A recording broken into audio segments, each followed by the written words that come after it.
नमस्ते दोस्तों, स्वागत है आपका अमरेंद्र मशीन टेक में। सोचिए, मशीन एकदम बढ़िया चल रही है, कोई प्रॉब्लम नहीं है, लेकिन जैसे ही आपने मशीन की बॉडी को छुआ, एक जोर का झटका लगा। ये एक ऐसी प्रॉब्लम है जो हर फैक्ट्री, हर मशीन में कभी न कभी आती है और अक्सर लोग इसे छोटा-मोटा मानकर नजरअंदाज कर देते हैं। पर क्या आपको पता है, ये एक ऐसी खतरनाक गलती है जो 90% लोग करते हैं। और ये छोटी सी लापरवाही न सिर्फ किसी की जान ले सकती है, बल्कि आपकी लाखों की सीएनसी या वीएमसी मशीन के कंट्रोलर को भी हमेशा के लिए खराब कर सकती है। तो चलिए, आज हम इलेक्ट्रिकल अर्थिंग के इस पूरे कॉन्सेप्ट को जड़ से समझते हैं। हम शुरू करेंगे कि ये अनदेखा झटका लगता क्यों है, फिर जानेंगे कि अर्थिंग के पीछे का साइंस क्या है। इसके बाद मैं आपको प्रैक्टिकली मशीन पर इसे चेक करना सिखाऊंगा। हम उन आम गलतियों की बात करेंगे जो बहुत भारी पड़ती हैं, और आखिर में सबसे ज़रूरी सेफ्टी रूल्स पर बात करेंगे। ये जानकारी हर ऑपरेटर और इंजीनियर के लिए एक लाइफ सेवर है। तो ठीक है, सबसे पहले ये समझते हैं कि आखिर ये अर्थिंग होती क्या है। इसको एक बहुत ही आसान उदाहरण से समझते हैं। मान लीजिए आपके घर में पानी की पाइपलाइन में एक छोटा सा छेद हो जाए, तो क्या होगा? पानी बाहर लीक होने लगेगा। ठीक इसी तरह जब किसी मशीन के अंदर तार का इंसुलेशन कमजोर हो जाता है, तो करंट लीक होकर मशीन की मेटल बॉडी पर फैलने लगता है। और बस यहीं पर अर्थिंग अपना काम करती है। ये उस खतरनाक लीकेज करंट के लिए आप कह सकते हैं एक सुपर हाईवे है जो उसे सीधे जमीन के अंदर भेज देती है। इससे मशीन की बॉडी पर करंट नहीं फैलता और आप झटके से बच जाते हैं। चलिए अब इसके पीछे का लॉजिक समझते हैं कि ये सिस्टम आखिर काम कैसे करता है। ये बहुत दिलचस्प है। देखिए, करंट का एक सीधा सा नियम है। वो हमेशा उस रास्ते पर चलता है जहां उसे सबसे कम रुकावट यानी सबसे कम रेजिस्टेंस मिले। हमारे शरीर का रेजिस्टेंस थोड़ा ज्यादा होता है, लेकिन जो अर्थिंग का तार होता है ना, उसका रेजिस्टेंस जानबूझकर बहुत कम रखा जाता है। तो जैसे ही करंट लीक होता है, वो हमारे शरीर में से जाने के बजाय आसान रास्ता चुनकर अर्थिंग वायर के जरिए जमीन में चला जाता है। अब एक बात गांठ बांध लीजिए, अच्छी अर्थिंग के लिए जमीन का रेजिस्टेंस बहुत कम होना जरूरी है। आदर्श रूप से ये 1 ओम से 5 ओम के बीच होना चाहिए। ये नंबर बहुत बहुत जरूरी है, इसे हमेशा याद रखिएगा।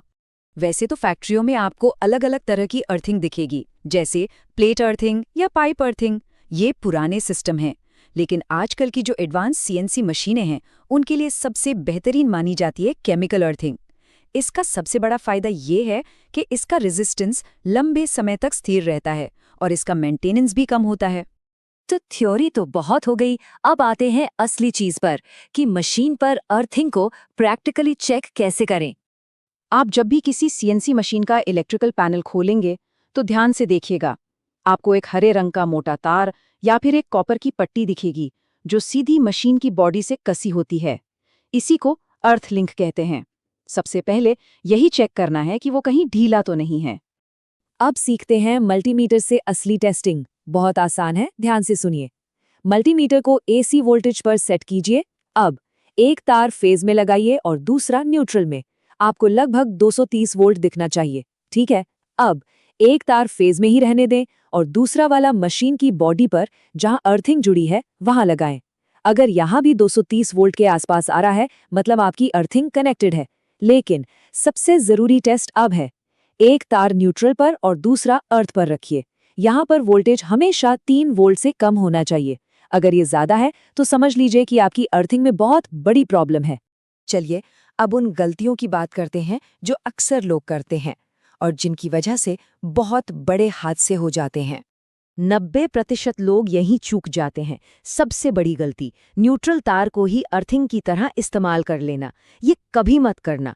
दूसरी गलती, जहां अर्थ का तार कसना है, उस जगह पर पेंट लगा होता है और लोग उसी के ऊपर तार कस देते हैं। याद रखिए, पेंट बिजली का कुचालक है, वो करंट को रोकता है। और हाँ, गर्मियों में अर्थ पिट में पानी डालना भूल जाते हैं, जिससे जमीन सूख जाती है और अर्थिंग काम करना बंद कर देती है।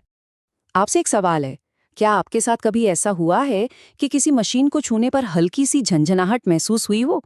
अगर हाँ, तो कमेंट में जरूर बताइएगा। दोस्तों, ये एक वार्निंग साइन है, एक अलार्म है, जिसे कभी भी इग्नोर नहीं करना चाहिए। तो असली सबक ये है कि सिर्फ थ्योरी जान लेना ही काफी नहीं है, हमें काम करते वक्त कड़े सुरक्षा नियमों का पालन करना ही होगा। जब भी आप किसी इलेक्ट्रिकल पैनल पर काम करें तो ये नियम याद रखें। हमेशा इंसुलेटेड सेफ्टी शूज और ग्लव्स पहनें, मेन सप्लाई बंद करें और लोटो यानी लॉकआउट टैग आउट सिस्टम का इस्तेमाल करें ताकि कोई और गलती से भी मशीन चालू न कर दे। और हाँ, किसी भी नंगे तार को बिना टेस्टर से चेक किए कभी हाथ न लगाएं। मैं आपको एक असली घटना बताता हूँ। एक वीएमसी मशीन बार बार जी एक्सिस एरर दे रही थी। हमने उसकी मोटर बदल दी, केबल बदल दी, सब कुछ कर लिया, लेकिन प्रॉब्लम सॉल्व ही नहीं हुई। जानते हैं आखिर में क्या निकला? फैक्ट्री का जो मेन अर्थ कनेक्शन था वो टूटा हुआ था। और आप यकीन नहीं मानेंगे, जैसे ही हमने उस अर्थिंग को ठीक किया, मशीन के सारे एरर गायब हो गए। तो हमेशा याद रखिए, एक अच्छी अर्थिंग सिर्फ आपकी जान ही नहीं बचाती, बल्कि आपकी महंगी मशीनों की परफॉर्मेंस और एक्यूरेसी को भी बनाए रखती है। तो चलिए एक बार फटाफट आज की 4 सबसे जरूरी बातें दोहरा लेते हैं। पहली, अर्थिंग हमें लीकेज करंट से बचाती है। दूसरी, अर्थ का रेजिस्टेंस हमेशा 1 से 5 ओम के बीच होना चाहिए। तीसरी, मल्टीमीटर से फेस टू अर्थ वोल्टेज जरूर चेक करें। और चौथी, न्यूट्रल और अर्थ को कभी भी एक समझने की गलती न करें। याद रखिए, एक बेहतरीन मेंटेनेंस इंजीनियर की पहचान सिर्फ उसके औजारों से नहीं, बल्कि उसकी सुरक्षा की समझ से होती है। ये जान आपके करियर में बहुत काम आएगा। तो आज आपने जो कुछ भी सीखा, उसके बाद वो कौन सी एक सेफ्टी चेक है जिसे आप आज से ही, अभी से ही अपनी आदत में शामिल करेंगे? मुझे नीचे कमेंट्स में जरूर बताइएगा। उम्मीद है आज के इस विश्लेषण से आपको बहुत कुछ सीखने को मिला होगा। ऐसे ही प्रैक्टिकल, इलेक्ट्रिकल, सीएनसी और वीएमसी नॉलेज के लिए अमरेंद्र मशीन टेक को सब्सक्राइब करें। मिलते हैं अगली बार, तब तक सुरक्षित रहिए। नमस्ते।